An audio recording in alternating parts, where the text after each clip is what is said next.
Former employees of Florida's only lead smelter allege their workplace exposed them to dangerous levels of lead dust and other toxic chemicals. Gopher Resource is defending against several lawsuits that involve dozens of former workers and their family members, the most recent of which was filed just last week.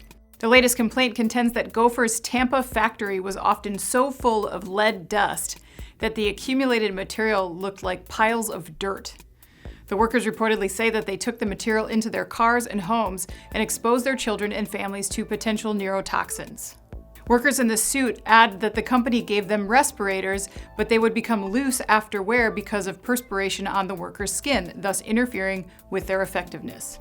The complaint adds that the workers were not evaluated medically by their employer, nor were they made fully aware of the dangers of the exposures they faced on a daily basis.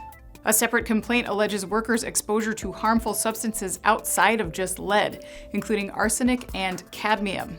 They say the exposure for some led to cancer, kidney damage, high blood pressure, cognitive disorders, memory loss, anemia, and breathing problems, according to the Tampa Bay Times. The Times embarked on an investigation of allegations at the Gopher Resource plant and alleged that the factory used a ventilation system for years that wasn't functioning properly.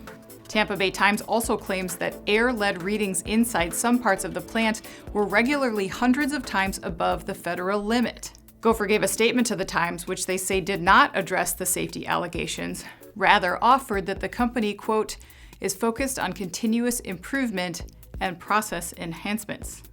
I'm Anna Wells, and this is IEN Now.